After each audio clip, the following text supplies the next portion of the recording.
Hi guys, नमस्कार। Career को लेके ना हम लोग काफ़ी सोचते रहते हैं कि लाइफ में क्या बने क्या ना बने।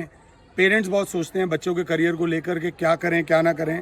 तो आज हम एक इंटरव्यू कंडक्ट कर रहे हैं इस लॉकडाउन के पीरियड में with one of my best finest student, that is उसका नाम है चिराग चावला। ये मेरे पास 10th क्लास में आया था, फेथ एकेडमी स्कूल का बच्चा था। इसकी बेस्ट बात थी इसकी कंसिस्टेंसी, इसकी ओबीडियंस।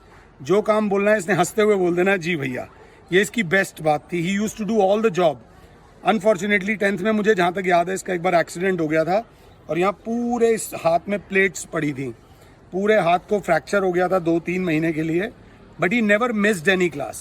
सो ये जो डिटर्मिनेशन, डेडिकेशन, ये इसके अंदर शुरू से ही थी, which helped me him to become what he is right now. उसने मर्चेंट नेवी को परस्यू करा। अभी हम उनका इंटरव्यू ले रहे हैं थ्रू दिस ऑनलाइन मेथड, ताकि उन्होंने कैसे इस करियर को चूज किया, what were his options, what were the times he has faced, कौन कौन से सैक्रिफाइसेस उसने करे, क्या दिक्कतें आई और क्या करने के बाद आज वो जहाँ पहुँचा है। इज ही सेटिस्फाइड और नॉट। तो फिलहाल के लिए I would like to welcome our student. Hi guys, मेरा नाम है चिराग चावला। मैं एक मरीन इंजीनियर हूँ, so called in merchant navy, and right now I'm sailing as a second assistant marine engineer officer with a Danish major shipping line known as Maersk Line. Hi Chirag, welcome. I am very happy कि तूने मुझे खुद call किया और तेरी मेरी बात शुरू हुई। I am very happy. I wish you all the best for your life. बहुत दिल से दुआएं दे रहा हूँ। I really love you a lot and thank you for coming for this interview.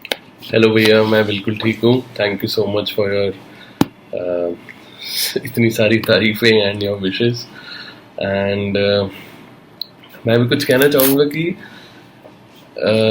कुछ छोटी छोटी बातें होती हैं जो आपको आपकी कोचिंग क्लासेस, स्कूल क्लासेस, इन सब चीज़ों से जो याद रह जाती हैं, जिनसे आप कुछ लाइफ लेसन्स ले सकते हैं। And one of the small things which I remember कि जब मैं समीर सर के पास जाता था 10th में, I started taking first of all maths and science classes. And one thing जो मेरे को वहाँ पे रियलाइज़ हुई और जो भैया के मोटिवेशन ने मेरे को रियलाइज़ करवाई कि आप प्रेशर के अंदर कैसा परफॉर्म करते हो। एंड आई थिंक ये चीज़ मेरे को तब बहुत रियलाइज़ हुई कि I can perform very good under pressure, and that is all what is merchant navy about, which I'm going to talk in my next section. ये मन में कब आया कि मर्चेंट नेवी करना है? मतलब व्हेन डिड यू डिसाइड कि मर्चेंट नेवी ही is the career option which you are going to choose? देखिए, मर्चेंट नेवी के लिए सबसे बड़ी अट्रैक्शन शुरू में लगती है पैसा। सेकंड चीज जो लगती है वो लगती है कि इजी होगा, कि भाई आप इजीली ऑफिसर बन जाएंगे एंड देन आप you will be able to earn सीधा 6 figures में, and you will have a good life, tour around the world, दूसरी countries देखेंगे। To be frank enough, this was one of the attraction जो मेरे लिए थी। Second attraction मेरे लिए जो थोड़ी ज़्यादा वेव कर रही थी उस वक्त की, जिस कॉलेज से मैंने मरीन इंजीनियरिंग करी, वो हमें बिट्स पिलाने की डिग्री दे रहा था। आजकल नहीं देते कोई भी कॉलेज बिट्स की degree with marine engineering platform. All maritime colleges in India are now under Indian Maritime University. But उस टाइम पे मेरे से थोड़े पहले वाले टाइम में आईआईटी भी मरीन इंजीनियरिंग करवाता था, एंड लकीली जब मैं कर रहा था तब बिट्स पिलानी भी मरीन इंजीनियरिंग कराता था through off campus institute of Tolani maritime institute. तो मेरे लिए वो भी एक अट्रैक्शन थी कि बिट्स की एक डिग्री है। दूसरी attraction of course, without knowing anything in detail, हम लोग एक्साइटेड रहते हैं कि बहुत पैसा होगा, बहुत इजी होगा, पढ़ाई कम होगी एंड बहुत अच्छा एस्केप चैनल होगा, which is not the case, let me tell you very frankly. And जैसे जैसे हम आगे बढ़ते हैं मैं आपको बताता हूँ what is actually merchant navy and क्या होता है इसमें in detail, and how are the studies, and इसमें क्या रैंक्स हैं, क्या पॉसिबिलिटीज़ हैं, क्या क्या आप कर सकते हैं, क्या प्रोग्रेस है, पैसा है कि नहीं है, ये सब चीज़ें we will discuss in this video. हाँ, मर्चेंट नेवी करने के लिए क्या क्या करना चाहिए, कौन सा सब्जेक्ट परस्यू करना चाहिए, क्या 12th की परसेंटेज मैटर करती है, 12th में मैथ्स होना ज़रूरी है या नहीं है, कौन कौन से सब्जेक्ट्स ज़रूरी हैं मर्चेंट नेवी के लिए, प्लीज़ बताइए। फील्ड्स या दो ब्रांचेस हैं जिसमें मर्चेंट नेवी में जिसमें हम जा सकते हैं, एक है इंजीनियरिंग साइड और एक है navigational side. So first of all जो चीज़ मैंने फेस करी, जैसे मेरे को नहीं पता था कि हमको एक जुनून रहता है कि इंजीनियरिंग करनी है, तो luckily I am in the right field और लकीली मैंने इंजीनियरिंग ही चूज़ करी क्योंकि एंड अब मेरे को रियलाइज़ होता है कि मेरे को इंजीनियरिंग ही करनी थी। लेकिन बहुत लोग ऐसे होते हैं जो मर्चेंट नेवी में आ जाते हैं, they choose engineering and then over time they realise कि यार उनको नेविगेशनल साइड ही पसंद थी और नेविगेशनल साइड ही जाना था। सो ये चीज़ फर्स्ट ऑफ ऑल डिसाइड करो कि आपको नेविगेशनल साइड में जाना है या इंजीनियरिंग साइड में जाना है। नेविगेशनल साइड में you start with a deck cadet, go on, become third officer, second officer, and ultimately become a captain. In the engineering side, you start with a engine cadet, become fourth engineer, third engineer, junior engineer, second engineer, chief engineer. So, captain and chief engineer both are almost at the same level. But जहाँ signatory की बात आ जाती है कि in charge कौन है या sign कौन करेगा, it's the captain. So even if you want to go to navigational side or if you want to go to engineering side, दोनों के लिए PCM is must in 12th. PCM must है, 60% होना PCM में ये भी must है। उसके बाद एक एग्ज़ाम होता है आजकल IMU CET which is Indian Maritime University Common Entrance Test, जिसमें आपका aptitude test होके यू कैन सेलेक्ट कॉलेजेस, जैसे आपका AIEEE एंड दूसरे इंजीनियरिंग एंट्रेंस एग्जाम होते हैं। अब इंडिया में all maritime colleges have been compiled and they have been put under the name of Indian Maritime University and उसके under भी बहुत कॉलेजेस की रैंकिंग है। As far as my knowledge is concerned, अभी भी आई थिंक जो तुलानी है it comes in the top 2 or 3 colleges under IMU, but it really depends right now क्योंकि थोड़ा सा मार्केट डाउन है एंड अभी पैंडमिक भी हो गया तो मार्केट और डाउन होगी। तो wherever you try to get admitted into, जहाँ भी आपको स्पॉन्सरशिप या कंपनी जॉब गारंटी हो, you select your college based on that. Knowledge आपको मिल जाएगी, लेकिन इस वक्त क्योंकि it's a very expensive course, it's not easy, सस्ता कोर्स नहीं है, इट्स फाइनेंशियल इन्वेस्टमेंट बहुत ज़्यादा है इस कोर्स में। इसलिए first thing to look for in this field is job guarantee. जिस भी कॉलेज में आपको जॉब गारंटी मिल रही है, आप कॉलेज उस हिसाब से सेलेक्ट करना। Don't go entirely on the faculty, don't go entirely on the name of the college और द डिग्री, क्योंकि in this market condition job is a must in this field. And इस field में अगर experience नहीं मिला या internship अगर ship पर नहीं मिली तो जॉब मिलना बहुत बहुत मुश्किल है। सेकेंड थिंग, इंजीनियरिंग के लिए 2 ऑप्शन हैं। इफ़ यूर अभी आप श्योर नहीं हो कि आपको मरीन इंजीनियरिंग ही करनी है या अभी आप श्योर नहीं हो कि आपको मर्चेंट नेवी में ही जाना है, यू कैन डू मैकेनिकल और इलेक्ट्रिकल इंजीनियरिंग एज वेल। अगर आपको मैकेनिकल इंजीनियरिंग करने के बाद या मैकेनिकल इंजीनियरिंग के 3rd ईयर में या 4th ईयर में ये रियलाइज़ होता है कि आपको मरीन इंजीनियर बनना है एंड मर्चेंट नेवी में जाना है, then there is an option. After you complete your degree in mechanical engineering, there is a 1-year course known as graduate marine engineer. आप वो कोर्स करके मर्चेंट नेवी में as marine engineer जा सकते हैं। सेम थिंग है for electrical engineers, there is 1-year course जिसको आप करके आप एज इलेक्ट्रो टेक्निकल ऑफिसर जा सकते हैं for your internship and training on board the ship. अब आती है बात नेविगेशनल साइड की। नेविगेशनल साइड में भी आपके पास 2 ऑप्शन हैं। One option is your degree option, second option is your diploma option. So जो डिग्री ऑप्शन है उसमें there is a degree for 3 years, there is an internship for 1 year and eventually you get a 4-year और 3-year degree based on different colleges. Diploma option में there is only 1-year course and but उसमें internship आपकी ज़्यादा हो जाती है I think it is either 18 months or 24 months, which I'm not very sure about. लेकिन दोनों ही फील्ड्स के लिए PCM 12th में होना बहुत ज़रूरी है.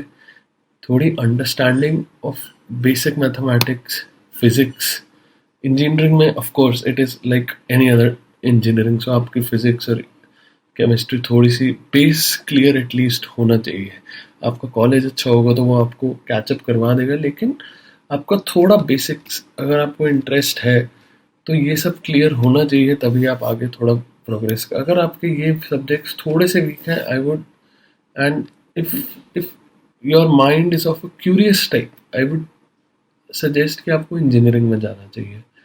थोड़ा सा नेविगेशनल जॉब जो है थोड़ा सा मोनोटोनस हो जाता है as compare to engineering. So if you want to go into navigational side, आप नेविगेशनल साइड में भी जा सकते हैं. I would say in today's scenario I think navigational side में जॉब अपॉर्चुनिटीज़ थोड़ी सी ज़्यादा है कंपेयर टू इंजीनियरिंग साइड, क्योंकि इंजीनियरिंग के बैचेस बहुत बड़े बड़े होते हैं, तो इतनी जॉब अपॉर्चुनिटीज़ नहीं मिल रही है लोगों को. So even if you want to go to navigational side or if you want to go to engineering side, दोनों के लिए PCM is must in 12th. PCM must है, 60% होना PCM में ये भी must है. उसके बाद एक एग्ज़ाम होता है आजकल IMU CET, which is Indian Maritime University Common Entrance Test, जिसमें आपका एप्टीट्यूड टेस्ट होके यू कैन सेलेक्ट कॉलेजेस. जैसे आपका AIEEE एंड दूसरे इंजीनियरिंग एंट्रेंस एग्ज़ाम होते हैं. अब इंडिया में all maritime colleges have been compiled and they have been put under the name of Indian Maritime University, and उसके under में बहुत कॉलेजेस की रैंकिंग है. As far as my knowledge is concerned, अभी भी आई थिंक जो तुलानी है it comes in the top 2 or 3 colleges under IMU. But it really depends right now, क्योंकि थोड़ा सा मार्केट डाउन है एंड अभी पैंडमिक भी हो गया तो मार्केट और डाउन होगी. तो wherever you try to get admitted into, जहाँ भी आपको स्पॉन्सरशिप या कंपनी जॉब गारंटी हो, you select your college based on that. Knowledge आपको मिल जाएगी, लेकिन इस वक्त क्योंकि it's a very expensive course, it's not easy, सस्ता कोर्स नहीं है. इट्स अ फाइनेंशियल इन्वेस्टमेंट बहुत ज़्यादा है इस कोर्स में. इसलिए first thing to look for in this field is job guarantee. जिस भी कॉलेज में आपको जॉब गारंटी मिल रही है, आप कॉलेज उस हिसाब से सेलेक्ट करना. Don't go entirely on the faculty, don't go entirely on the name of the college और द डिग्री, क्योंकि in this market condition job is a must in this field. And इस field में अगर experience नहीं मिला या internship अगर ship पर नहीं मिली तो जॉब मिलना बहुत बहुत मुश्किल है. सेकेंड थिंग, इंजीनियरिंग के लिए 2 ऑप्शंस हैं. इफ़ यूर अभी आप श्योर नहीं हो कि आपको मरीन इंजीनियरिंग ही करनी है, या अभी आप श्योर नहीं हो कि आपको मर्चेंट नेवी में ही जाना है, यू कैन डू मैकेनिकल और इलेक्ट्रिकल इंजीनियरिंग एज वेल. अगर आपको मैकेनिकल इंजीनियरिंग करने के बाद या मैकेनिकल इंजीनियरिंग के 3rd ईयर में या 4th ईयर में ये रियलाइज़ होता है कि आपको मरीन इंजीनियर बनना है एंड मर्चेंट नेवी में जाना है, then there is an option. After you complete your degree in mechanical engineering, there is a 1 year course known as graduate marine engineer. आप वो कोर्स करके मर्चेंट नेवी में as marine engineer जा सकते हैं. सेम थिंग है for electrical engineers. There is 1 year course जिसको आप करके आप एज इलेक्ट्रो टेक्निकल ऑफिसर जा सकते हैं for your internship and training on board the ship. अब आती है बात नेविगेशनल साइड की. नेविगेशनल साइड में भी आपके पास 2 ऑप्शंस हैं. One option is your degree option, second option is your diploma option. So जो डिग्री ऑप्शन है उसमें there is a degree for 3 years, there is an internship for 1 year, and eventually you get a 4 year और 3 year degree based on different colleges. Diploma option में there is only 1 year course, and but उसमें internship आपकी ज़्यादा हो जाती है. I think it is either 18 months और 24 months, which I am not very sure about. लेकिन दोनों ही फील्ड्स के लिए PCM 12th में होना बहुत ज़रूरी है. थोड़ी understanding of basic mathematics, physics. Engineering में of course it is like any other engineering, so आपकी फिजिक्स और केमिस्ट्री थोड़ी सी बेस क्लियर एटलीस्ट होना चाहिए. आपका कॉलेज अच्छा होगा तो वो आपको कैचअप करवा देगा, लेकिन आपका थोड़ा बेसिक्स अगर आपको इंटरेस्ट है तो ये सब क्लियर होना चाहिए, तभी आप आगे थोड़ा प्रोग्रेस कर. अगर आपके ये सब्जेक्ट्स थोड़े से वीक हैं, I would, and if your mind is of a curious type, I would suggest कि आपको इंजीनियरिंग में जाना चाहिए. थोड़ा सा नेविगेशनल जॉब जो है थोड़ा सा मोनोटोनस हो जाता है as compare to engineering. So if you want to go into navigational side, आप नेविगेशनल साइड में भी जा सकते हैं. I would say in today's scenario I think navigational side में जॉब अपॉर्चुनिटीज़ थोड़ी सी ज़्यादा है कंपेयर टू इंजीनियरिंग साइड, क्योंकि इंजीनियरिंग के बैचेस बहुत बड़े बड़े होते हैं, तो इतनी जॉब अपॉर्चुनिटीज़ नहीं मिल रही है लोगों को. हाँ, तो व्हाट वर योर सैक्रिफाइसेस, आपने कैसे तैयारी करी, and what efforts did you put in, क्या मेहनत वाले एफर्ट्स थे सो दैट कि मेरा एग्ज़ाम क्लियर हो जाए, और किस इंस्टीट्यूट से आपने इस चीज़ को परस्यू करा, थोड़ा सा डिटेल में बताएं ताकि बच्चे भी उस चीज़ को समझ पाएं. Thank you. सो जहाँ तक एंट्रेंस एंड सिलेक्शन की बात है, I guess it is not very difficult to crack this examination IMU CET, and if you crack it, of course आपके पास ऑप्शंस रहेंगे कि आप किस कॉलेज में जा सकते हैं. And if you choose in college जो अच्छा है एंड जॉब गारंटी दे रहा है, अच्छी कंपनीज आ रही है, बिलीव मी ये एक ऐसी लाइन है कि आपने you don't know what's in store for you, and आपकी कंपनी आपका फ्यूचर बहुत डिटरमाइन कर सकती है. आपकी कंपनी, आपकी सैलरी, चाहे company A and company Z में there will be not much difference in the salary, but company A and company Z की company values, working culture and job satisfaction में बहुत डिफरेंस आता है इस लाइन में. सो इस एरिया में आपका कॉलेज, आपकी एजुकेशन, आपकी ट्रेनिंग बहुत मैटर करती है. इसलिए IMU CET, आई थिंक, मैं इतना अपडेटेड नहीं हूँ क्या सिलेबस है इन क्या है, but I think it has the common syllabus which you can easily Google. There are preparation books which if anyone wants, मैं समीर सर को लिंक्स दे दूँगा. मेरे पास भी एक आध शायद होगी preparation books. Back in the time it was through BITSAT and JEE के थ्रू सिलेक्शन होता था. So I got in through BITSAT into this college, but now it's a common exam. IMU CET एक ही exam है, वो बहुत ज़रूरी है. वो अगर स्कोर आपने अच्छा कर लिया, you can go into a good college. So जैसे मैंने आपको पहले बताया कि IMU CET क्लियर करने के लिए आपका basically basic understanding of maths, physics, chemistry and थोड़ा जनरल एप्टीट्यूड, ये आपका थोड़ा सा क्लियर होना चाहिए, तभी आप ये एग्ज़ाम क्रैक कर पाएंगे. ये एक बेसिक एग्ज़ाम है, इतना ज़्यादा टफ नहीं है, बट ऑफ कोर्स आपको थोड़ा हार्डवर्क एंड आपका डेडिकेशन ये बहुत ज़रूरी है. इसमें देखिए तीनों सब्जेक्ट्स ऐसे हैं एंड एप्टीट्यूड भी ऐसा है कि आप जितना हार्डवर्क करेंगे, रेगुलर प्रैक्टिस करेंगे, तभी ये चीज़ें क्लियर हो पाएंगी. इसके सैम्पल पेपर्स देखिए, इसके लास्ट प्रीवियस क्वेश्चन पेपर्स देखिए, try to solve them, and then of course ये क्लियर करने के बाद there are interviews for different colleges. Like I know Tulani maritime institute ज़रूर इंटरव्यू लेता है, in which some sort of English communication is checked.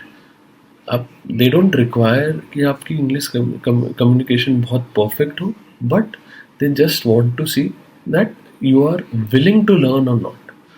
एक इस फील्ड की सबसे बड़ी खासियत ये है कि you should have the willingness to learn. आपको कुछ अभी तक आता है या नहीं आता है, that is separate. बट अगर आपके अंदर वो willingness है हार्ड वर्क एंड लर्न करने की, then you will definitely excel. and उसके लिए अभी थोड़ा सा आपको इस IMU CET के लिए आप प्रीवियस क्वेश्चन पेपर्स, इसका सिलेबस अच्छे से देखिए. Everything is available on the internet. And I think I have some material which I will share it with Samir bhai. Thank you so much.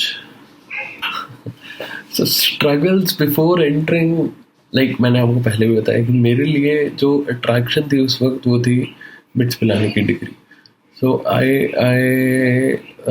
gave many engineering entrance exams, and this was the best option which I had at that time. उस वक्त मैंने ये destiny पे छोड़ दिया था कि मैं मर्चेंट नेवी ज्वाइन करूँगा या नहीं करूँगा, मैं शिप पर सेल करूँगा या नहीं करूँगा, मैं लैंड पर ही जॉब करूँगा या नहीं करूँगा, जो भी है. लेकिन what I decided that time कि मेरे को इस कॉलेज में जाना है, एंड देन आगे क्या होगा वो it will depend.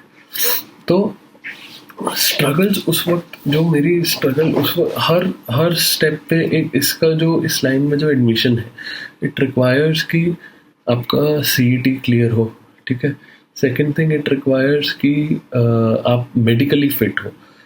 And third thing, it requires in some colleges आपका स्विमिंग टेस्ट भी होता है, you have to clear marathons, and एक चीज़ और होती है, आपका इंटरव्यू भी होता है. सो तीनों चीज़ें, तीनों स्टेप हैं. तो ये 3 स्टेप कई बार हमको बहुत नर्वस बना देते हैं. बट इसमें इंटरव्यू के लिए सबसे बड़ी बात है, you can easily practice while looking in the mirror. आप बोलिए नॉर्मल सेंटेंसेस, रीड आउट कीजिए, फिर अपने बारे में कुछ बोलिए, बात करिए. You can easily gain confidence in that respect. जहाँ तक मेडिकल फिटनेस की बात आती है, जो मैं भी शुरू से ही थोड़ा सा ओवरवेट रहा हूँ, एंड अभी भी थोड़ा ओवरवेट हूँ, बट ये चीज़ हमारे लिए बहुत ज़रूरी है. There is a difference between being medically fit and physically fit. तो जो इस जॉब की रिक्वायरमेंट है, that is being medically fit. Being medically fit और फिजिकली फिट में क्या फ़र्क है? डिफेंस में जाने के लिए you should be physically fit plus medically fit. Medically fit का मतलब हो गया कि आपको कोई अब आपका ऐसे सिलेक्शन हो लॉन्ग गया, टर्म अब आपका ट्रेनिंग शुरू प्रिवेलिंग हुआ है. मेडिकल तो कंडीशन ट्रेनिंग नहीं पीरियड है, कितने टाइम का होता है? एंड यू आर उस ट्रेनिंग पीरियड में मेडिकली व्हाट फिट. आर आपके the blood conditions you reports have to normal face? है, कितनी मेहनत एक्सरेज करनी नॉर्मल पड़ती है, है मेंटली, अगर कोई फिजिकली? पास में जितना फ्रैक्चर आपने हुआ, मेरे को कोई पर्सनली बताया था इनएबिलिटी दैट नहीं है. Mental as well as physical, physically fit दोनों ग्राउंड्स पे इज अ हमें बहुत वेरी बहुत डिमांडिंग टफ होती है ट्रेनिंग. थोड़ा एग्जामिनेशन. सा उसमें इलैबोरेट आप करें. इतना भागने चाहिए, इतना स्विमिंग करने चाहिए, इतना आपका कैपेसिटी होना चाहिए, इतनी स्टैमिना होना चाहिए. That is not a requirement for merchant navy. So but it obviously, if you are physically fit then it's an add on. So ये एक बहुत बड़ी कन्फ्यूजन होती है लोगों में, मेडिकली फिट और फिजिकली फिट, जो मेरे को भी थी जब मैं सिलेक्शन का मेडिकल एग्ज़ाम दे रहा था. एंड ये कन्फ्यूजन मेरी तभी दूर हुई. जहाँ तक आई पावर का सवाल है, वहाँ तक नेविगेशन में इनिशियली यू शुड हैव 6/6 का eye sight, and if you wear spectacles then the only option, I think I'm not updated up to now, but till 2016 the only option if you wear eyeglasses is engineering. Navigation में initially it should be 6/6. एक बार आप officer बन जाओ, उसके बाद अगर power आ जाए then there is some relaxation, but not in the cadet या internship के लेवल पे. आपकी आई साइट या कॉलेज के एंट्री के लेवल पे your I site should be 6/6. हाँ, इसमें एक बड़ी दिक्कत है कि आपको 6, 7, 8 महीने अपनी फैमिली से दूर रहना पड़ता है.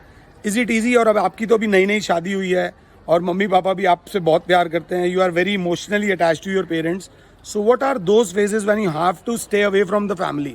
अगर if you don't mind please थोड़ा बताएं, क्योंकि ये भी मेरे ख्याल से लोगों के मन में सवाल आता है. पेरेंट्स के मन में तो आता है जो जिनका सिंगल चाइल्ड है, तो वो अपने बच्चे को मर्चेंट नेवी में भेजें या ना भेजें. Thank you.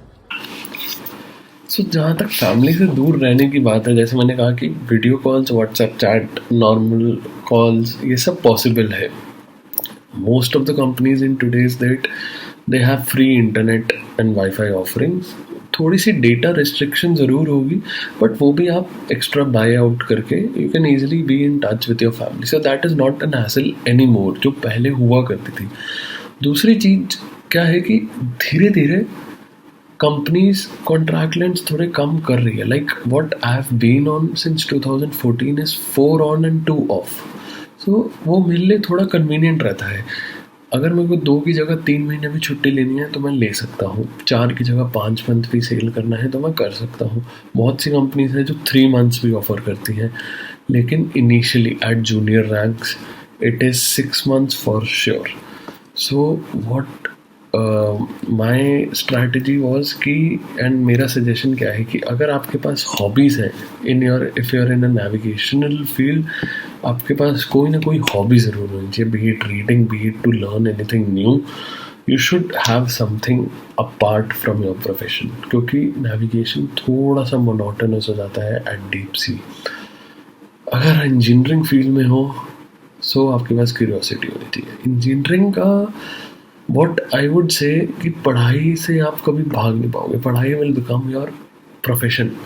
आप हर शिप पर जाके हर नई मशीनरी, हर मेकर के बारे में आप पढ़ते हो. पहले जो पहला महीना आप शिप पर बिताते हो ना, एज एन एक्सपीरियंस इंजीनियर भी, जो आज से 10 साल एक्सपीरियंस भी है, वो भी पहला महीना सिर्फ पढ़ने में कि ये मशीन क्या है, ये क्या हो रहा है, ये सिस्टम कैसा है, ये कैसा है, आप इसमें बिता देते हो. आपकी इट बिकम्स योर पैशन. आपको विलिंगनेस टू लर्न, जो मैंने कहा, ये चीज़ आपके अंदर है.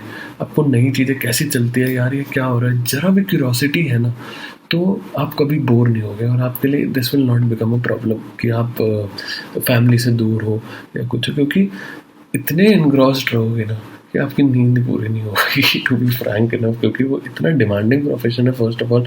सेकंड, अगर आपको इंटरेस्ट भी है काम करने के लिए तो it's very interesting. Sometimes it gets monotonous more on the navigational side. On engineering side it may not get monotonous क्योंकि problems इतनी सारी आती हैं. It's like a complete town. So you can imagine from sewage, water purification, water generation, electricity generation, engine propulsion, सब कुछ एक engineer देख रहा है. And there are only 3 engineers on board a ship. Rest all are helping hands. And जो chief engineer होते हैं वो they are mostly for the paper work only and supervision only. So there are only 3 working engineers I would say. And उसके उनके लिए ये सब manage करना, पैरामीटर्स, ये सब आप जब मैनेज करोगे ना, और ये सब जब काम करोगे, दोनों नेविगेशनल फील्ड और इंजन फील्ड, अगर आपके पास 10 साल 15 साल एक्सपीरियंस हो गया ना, तो व्हाट दे से, क्योंकि आपका डेडिकेशन और क्यूरियोसिटी एंड इंटरेस्ट इतना होता है, व्हाट दे से कि experience mariners sort of develop a sixth sense कि यू कैन प्रिडिक्ट कि यार अब ये प्रॉब्लम आएगी, ये पहले फोकस करो, या this is the thing should be focused on, इन सब को बाद में प्रायोरिटाइज करो. This is what an experience mariner is worth of. और जहाँ तक दूर रहने की बात है या इतना टाइम दूर रहने की बात है, मेरे लिए दूसरी मोटिवेशन क्या होती है कि आपको एटलीस्ट 50% जूनियर लेवल पे एंड सीनियर ऑफिसर है अगर आप, तो सेम अमाउंट, अगर आपने 3 मंथ सेल कराया तो you get 3 months leave which is almost like paid leave. तो वो जो 3 मंथ्स की लीव है, that is the main attraction for me. मेरे को घूमना बहुत पसंद है. आप शिप पर होते हो तो आपको घूमने का टाइम नहीं मिलता है, ये मिसकंसेप्शन हटा दो. लेकिन जब आप शिप पर नहीं होते हो तब वो जो छुट्टियाँ मिलती है एंड वो जो क्वालिटी टाइम आप फैमिली के साथ स्पेंड करते हो, अगर आप एडअप करोगे, so that time will be much more than a person who is spending time with the family only on weekends. हाँ, तो ये एक सवाल ये भी है बच्चे कि what are the risk associated with your job. मतलब क्या क्या हो सकता है समुद्र में, जहाज में. Is there any danger while doing any job and what are the pressures you go through, और are these pressure easy to handle by anybody, या इसके लिए कोई स्पेशल तैयारी करनी पड़ती है. देखिए, जहाँ तक रिस्क की बात है, रिस्क अगर आप सिर्फ स्टैटिस्टिक्स में जाएंगे तो आप पढ़ेंगे ओ ये शिप का एक्सीडेंट हो गया, इसमें इतने लोग आपके इंजर हो गए, या इतनी कैजुअलिटीज आई, या इस शिप पे आग लग गई. If you only go by the statistics, believe me, ship is the safest place to be on earth. It has the cleanest air, and जो accident के percentage of probability है, that is much lower than being injured in a car accident या earthquake या ऐसी कोई mishappening. So ये जो एक misconception है, again I would say, कि risk बहुत ज़्यादा है इस फील्ड में. इस फील्ड में जो सेफ्टी कोड्स एंड कंडक्ट्स हैं जो फॉलो होते हैं, which are based on international regulation और इंटरनेशनल लॉ, और वो जो level of safety and cautiousness है वो बहुत ज़्यादा है जो हमने इमेजिन भी नहीं कर रखा. एंड ये जो एक सेफ्टी कल्चर है, ये तभी डेवलप, ये आप धीरे धीरे अपने अंदर डेवलप करोगे. आप फोर्सी कर जाओगे कि this can be a potential safety hazard. ये जब आप शिप पर रहोगे 6 महीने आप रहोगे, फिर आप दूसरी बार जब शिप पर जाओगे तो जब तीसरी बार घर आओगे ना, तो आपको घर में भी चीज़ें लगी यार ये सेफ्टी वाली, ये एक सेफ्टी हैजार्ड हो सकता है, ये ऐसे लगा हुआ है घर में, या ये कील यहाँ से निकल रही है, इससे किसी का पैर छिल सकता है या कुछ हो सकता है। ये सब चीज़ें आप अपने आप फोर्स ही करने चाहो, क्योंकि ये मेरे साथ भी हुआ। मैं भी जब घर आता हूँ तो देखता हूँ यार ये गलत है, ये चीज़ नहीं होनी चाहिए थी। तो this is a very big change. And जो भी कल्चर्स और वो फॉलो होते हैं, चाहे वो ऑयल टैंकर हो या गैस टैंकर शिप पर हो, code of safety and safety precautions are much higher, जो आपने इमेजिन भी नहीं, जो इंडिया में फॉलो भी नहीं होते। They are very stringent, very strict about safety. And मैं एक एग्जांपल बताना चाहता हूँ कि मैं अभी चीफ इंजीनियर के एग्ज़ाम्स यूके में दे रहा था, तो वहाँ पर एग्ज़ाम्स में इट्स लाइक 50% तो आपको मार्क्स लाने ही है हर सेक्शन में। That is okay, that is normal. But अगर आप 3 एग्ज़ाम्स में 6 सेक्शन हैं, 6 सेक्शन में आप एक भी आंसर ऐसा कोई लिखते हैं कि जिसमें सेफ्टी अफेक्ट हो रही है शिप या किसी भी क्रू मेंबर की, तो आप फेल हैं। So that is the amount of safety consciousness जो डिमांडेड है इस प्रोफेशन से या इस प्रोफेशन में। So believe me, risk factor is very less, it's not much, provided you're medically fit and you pay attention to safety. देखो, पहले भी मैंने कहा कि ये स्किल्ड जॉब है, तो इसमें जो भी रिस्क होते हैं उसको एलिमिनेट करने के लिए हमें ट्रेनिंग दी जाती है, और हम उस प्रॉपर इक्विपमेंट का यूज़ भी इसलिए सीखते हैं कि ये हम रिस्क या जो हज़ार्डस सिचुएशन है उसको जितना अवॉइड कर सकें एक्सीडेंट होने के लिए। Obviously I would say environment risky है, but the kind of training and the kind of procedure a person follows, उससे ये रिस्क सारे अवॉइड हो सकते हैं, ईजिली मिटिगेट हो सकते हैं। कुछ रिस्की ऐसे सच सिचुएशन कंसिडर नहीं होती है, क्योंकि ये सब चीज़ें आपकी ट्रेनिंग और आपकी जो शिप पर आपकी मेंटरशिप हो रही है इस पे बहुत डिपेंड करता है। तो इस चीज़ पे बहुत ध्यान दीजिएगा अगर आप इस प्रोफेशन में हैं, क्योंकि ज़रा सी भी mistake can actually cost life and lot of money. And जहाँ तक प्रेशर की बात है, प्रेशर जैसे मैंने कहा it will increase as your rank proceeds. So initially जब आप इंटर्नशिप पे जाएंगे, so first internship you will feel little pressure. ज़्यादातर प्रेशर यही रहेगा कि घर से अलग है, इतनी दूर, अनजाने लोग हैं, एवरीबडी इज़ प्रोफेशनल, क्योंकि वहाँ पर सब ज़्यादातर प्रोफेशनल होंगे। And even if you are in a multinational ship जहाँ पर बहुत सारे फॉरेन क्रू हैं, आप अकेले इंडियन हो, दिस सिचुएशंस कैन अराइज। आप को थोड़ी हिचकिचाहट होगी, वहाँ पर कल्चर्स बिल्कुल अलग हैं। जैसे मैं भी इनिशियली जो मेरी सेकंड शिप थी, I was the only Indian there. So उधर क्या था कि हमारी आदत है कि हम सीनियर्स को सर बुलाते हैं, तो मैं किसी को सर बुलाता था तो वो लोग चिढ़ते थे। तो उन लोगों को आदत है कि फर्स्ट नेम से बुलाओ। So you have to be and you have to adapt to different cultures. So simple सी एक इक्वेशन है कि man in Rome be like a Roman. So ये थोड़ा अडेप्टेशन हम में आनी चाहिए। रिस्पॉन्सिबिलिटी जैसे जैसे बढ़ेगी, जैसे जैसे आपकी प्रमोशन होगी, वैसे वैसे प्रेशर बढ़ेगा, वैसे वैसे आपसे डिमांड की जाएगी। जैसे सपोज़ करिए जो चीफ इंजीनियर होता है, कई बार 15 या 16 दिन हो जाते हैं जिसमें वो हर दिन सिर्फ 4 घंटे या 5 घंटे ही सो पा रहे हैं।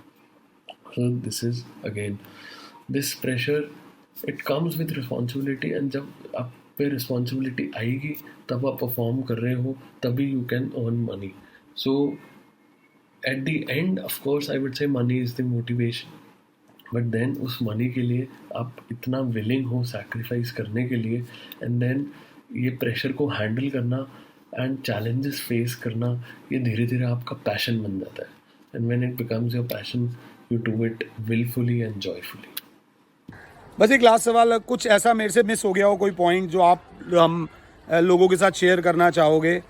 I would be very thankful कि अगर अपने मन का कोई पर्सनल एक्सपीरियंस आप शेयर करना चाहो, ताकि जो बच्चे अपना करियर बनाना चाहते हैं, basically life is all about the choices we make. So when we make choices we should be wise enough, and the wisdom given by you is going to help many. तो अपनी तरफ से आप कुछ कहना चाहोगे प्लीज़?